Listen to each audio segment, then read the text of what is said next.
This is an oral history recording with Mary Lou Peffer. I'm Margaret Jones, a member of the West Volusia Historical Society and a friend of Mary Lou's. Today is Wednesday, November 18th, 2015. This interview is being recorded at the DeLand House Museum. Mary Lou, where were you born and how long have you lived in DeLand? Well, before I tell you that, Margaret, I want to say thank you for being my interviewer today. We've been friends for a long time, and you've helped me on other video and photo projects, which I'm going to share in a few minutes. But this is really a thrill for me to be able to do this because for the last year or so, I've been volunteering with the Historical Society in reviving the oral history interview project. People by the name of Van Allen started it back in the 1980s and continued it through the 90s, but this year, starting in January of 2015, we've revived it, and this will be the, I think this is the 11th interview we've done. So we have one more to do this year, and then next year we start with a new batch of people to interview.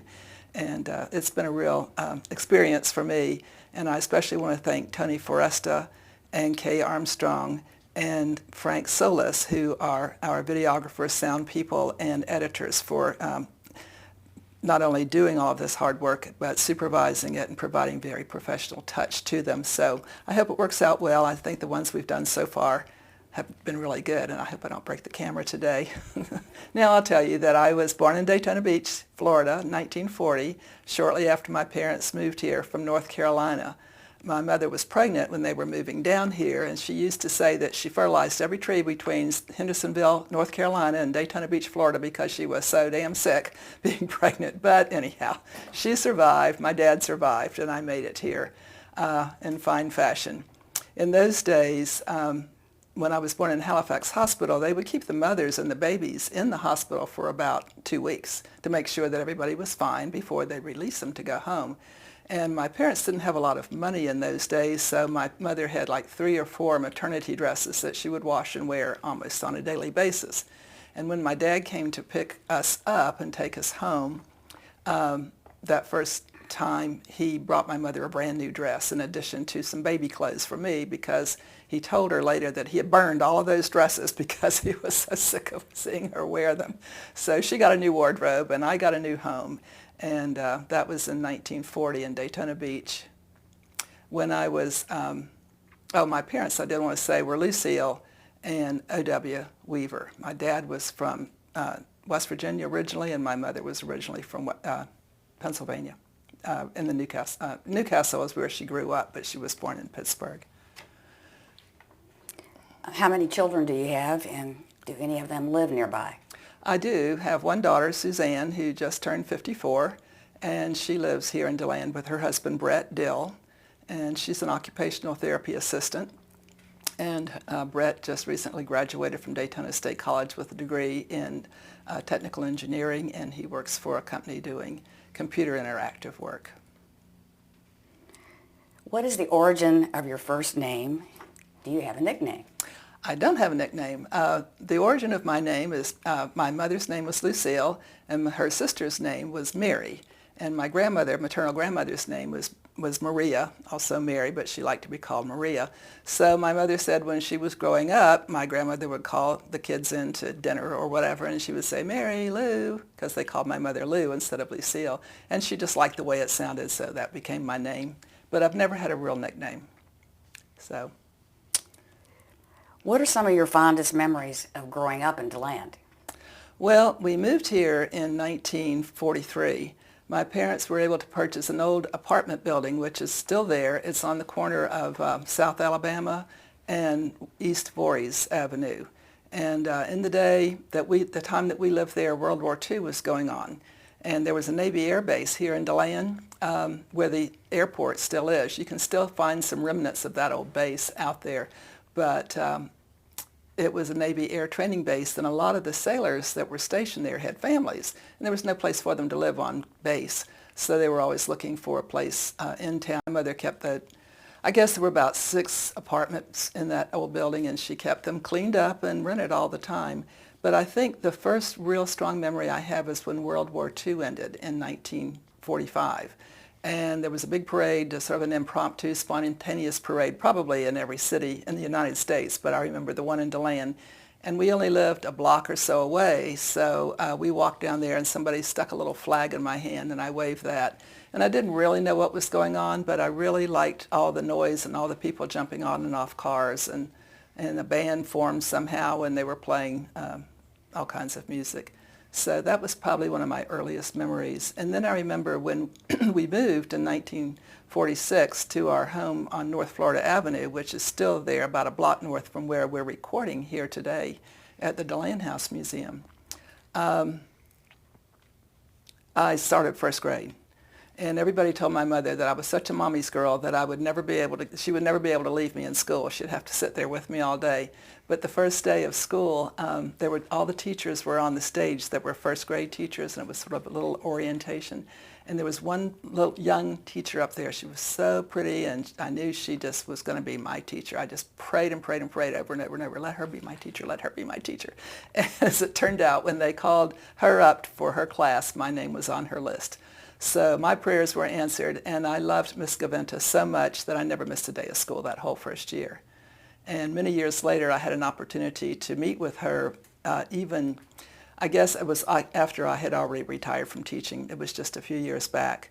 And I was able to thank her for perhaps influencing me to become a teacher, but at least for giving me a really good start in school, because after that, I really enjoyed being at Wisconsin Avenue Elementary School for 6 years.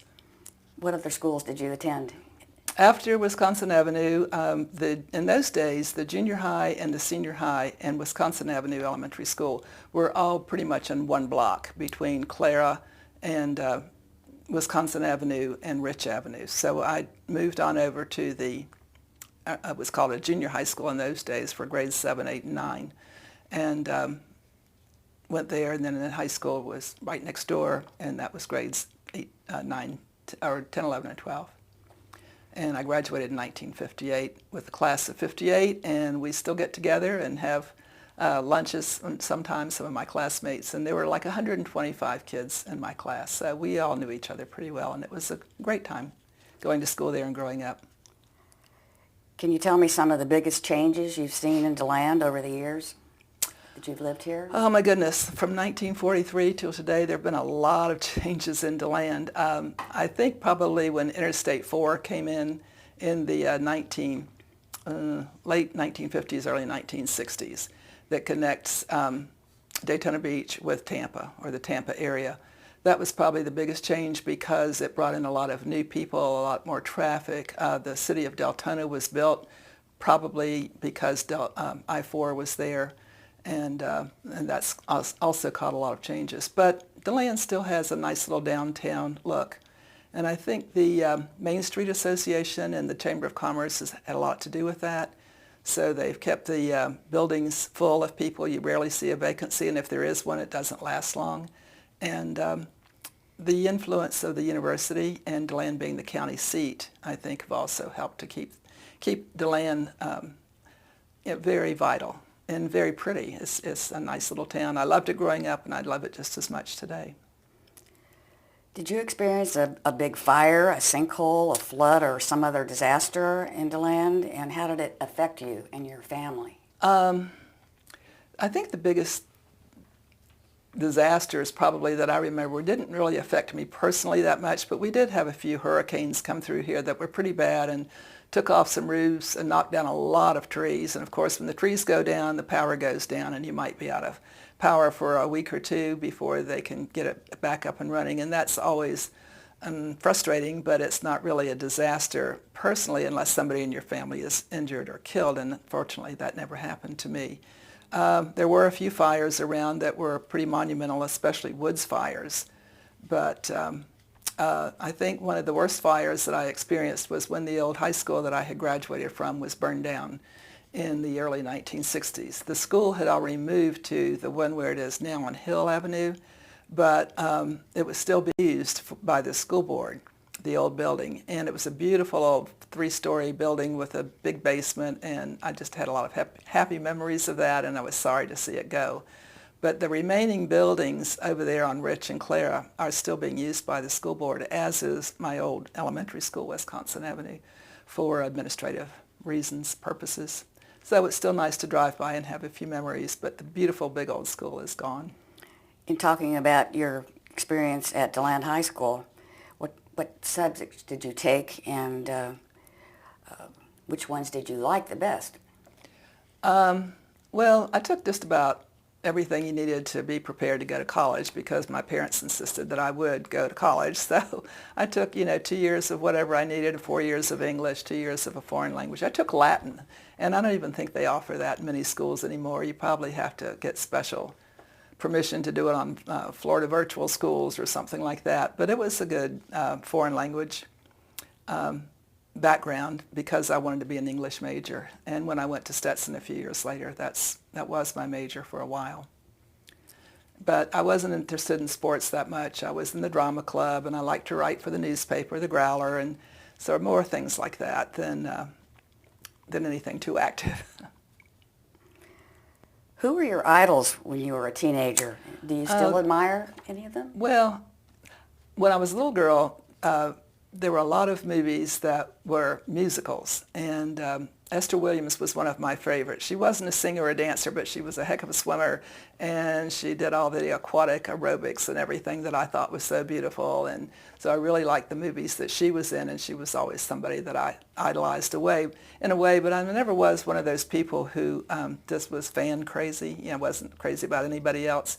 I remember when Elvis came to Daytona Beach in 1957, and a girl in the class just ahead of me, Betsy Hendricks, got to interview him for the high school newspaper and take a picture of him with him kissing her, and that was a big deal, and everybody was excited about that for a while. And I liked Elvis. I recently got to go up to Memphis and see Graceland and visit that area, and my husband and I went up there a few years back, and he was quite a character and really changed the whole world of music, I think, or pop music in his day. So one thing I remember hearing Elvis say, that wherever he goes in the world, somebody knows who he is. He was just so well known. Very true. And there were a few others too that I really liked, but those two stand out. Did you go to college, and where did you go? What was your major? Yes, most of the people that I was friends with in high school were either going to go to Florida State or the University of Florida, because those were the two big state universities. There was no UCF, University of Central Florida, in those days. But in 1957, the state of Florida decided that they would have a junior college within 40 miles of wherever you lived. So they started throwing those buildings up like crazy all over the state, and the one closest to DeLand was in Daytona Beach. And because they had the place ready to build it, but of course they hadn't had time to start it, so they quickly had hired some professors and a few administrators, some of whom were even people that I knew from the high school, and rented a building called the Princess Isena Inn. And this was a little small hotel right behind a large hotel on Seabreeze Boulevard in Daytona Beach. The Princess Isena Hotel and the inn were probably torn down somewhere in the mid to late 60s. But in 1958, the little inn was not being used for guests at that time, so the state rented it. And there were about 60 of us there, students there, in that inaugural class in 1958. And they had buses that ran back and forth between DeLand and New Smyrna and Flagler County, so that kids would not miss an opportunity to go to school there if they didn't have transportation of their own. And I really enjoyed that first year. It was a lot of fun. I was going to be an English major, but I think the first year that I spent there was a party major, because there were just parties going on all over the place all the time, and lots of new people to meet and new experiences and stuff. So I was one of those students who didn't learn a whole lot about reading, writing, and arithmetic, but I learned a lot about socializing, and that was a lot of fun.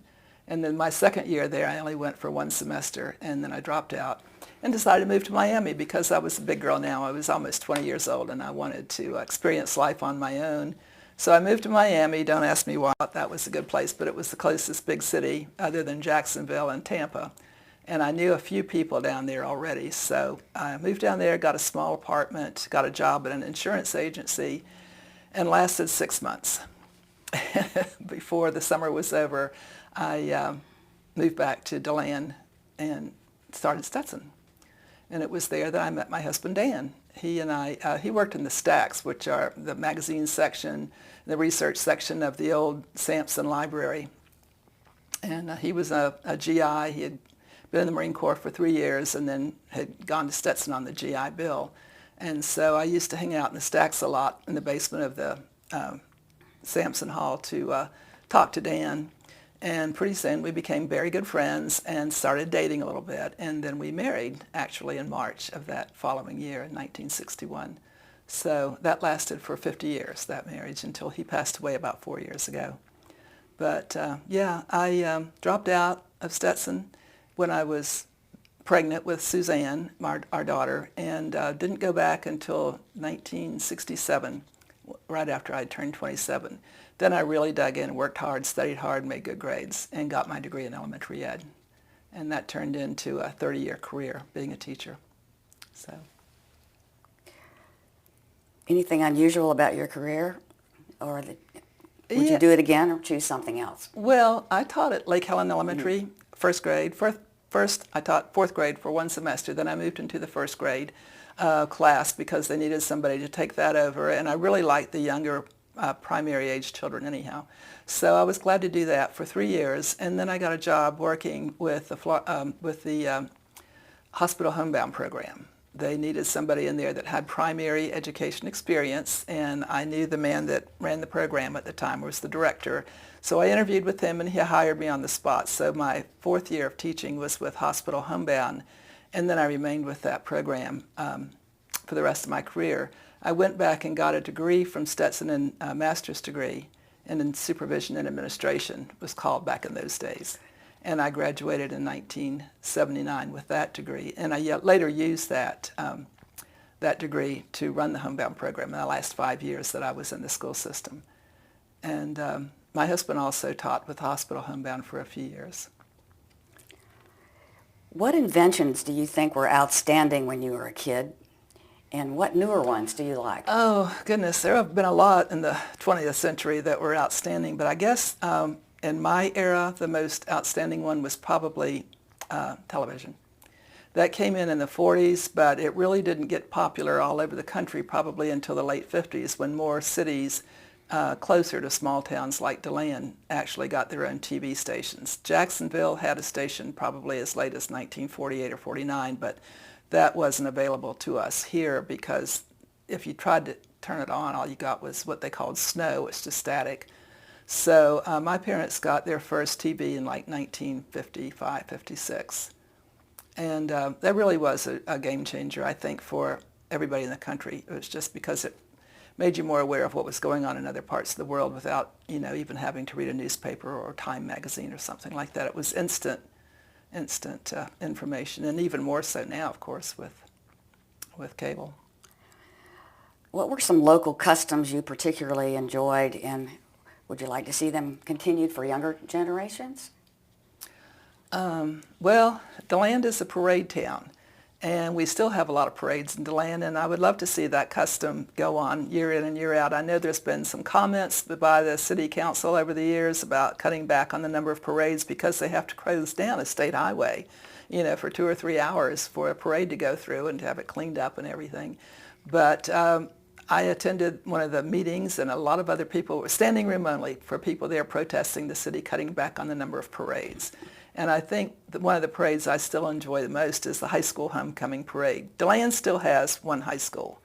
Our cities near here, like Orange City and Daytona, have high schools, but we still just have one DeLand high school here, and their homecoming parade every year, usually in October, is a really big deal. The streets are lined with people. You wouldn't believe how many people come out to see a high school homecoming parade, but they do, and that's a great tradition that I don't want to see ever change. And my other favorite parade is what we call the Doggy Parade. It's the one that they have at the start of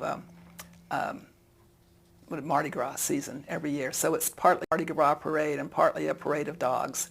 And that's a lot of fun because people bring their dogs in the parade, they decorate them up, and then other people just bring their dogs to watch the parade, and that's fun to watch the dogs watching the parade. So it's sort of silly, but it's a lot of fun.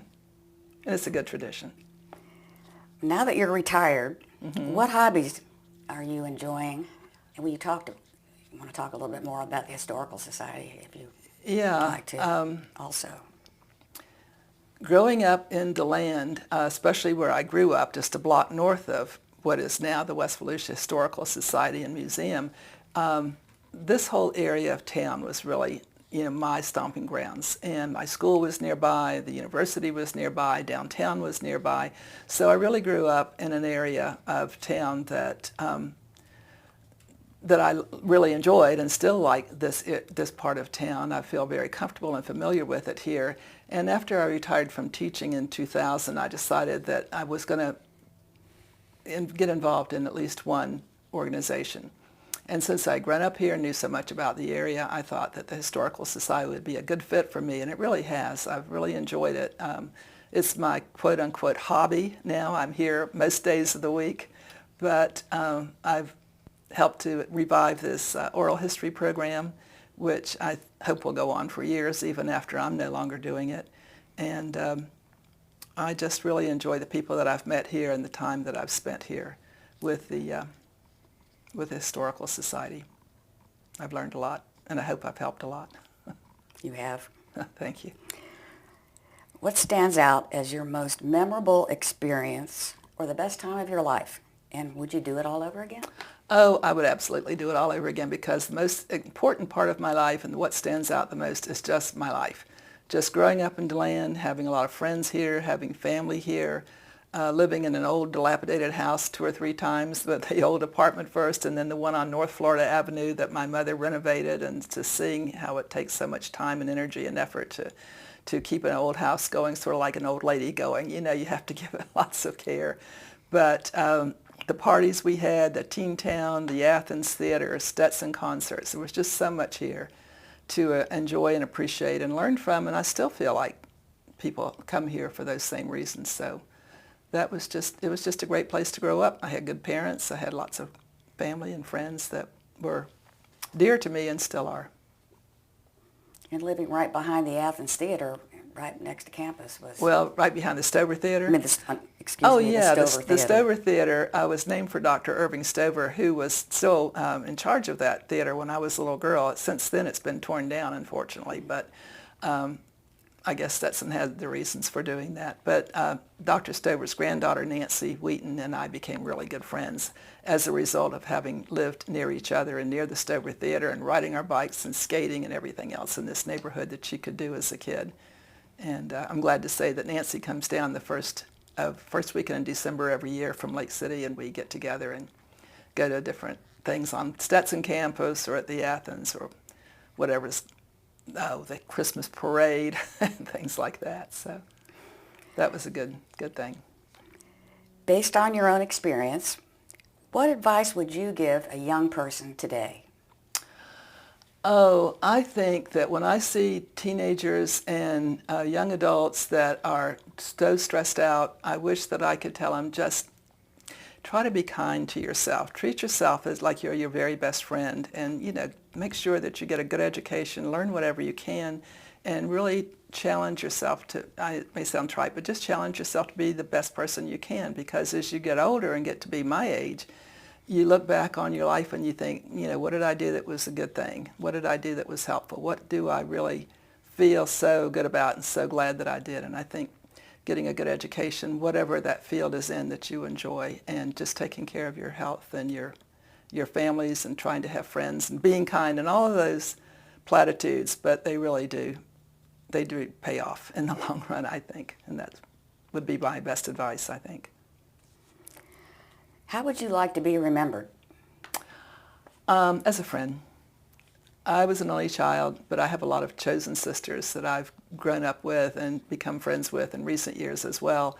And I just think when you are friendly to people, they'll be friendly back, and you treat them with kindness and love and concern and genuineness in them, that being a friend and having friends is how I'd like to be remembered. And you are indeed a good friend to many people. Well, thank you, Margaret. I appreciate your friendship very much, and I really appreciate you doing this interview with me today.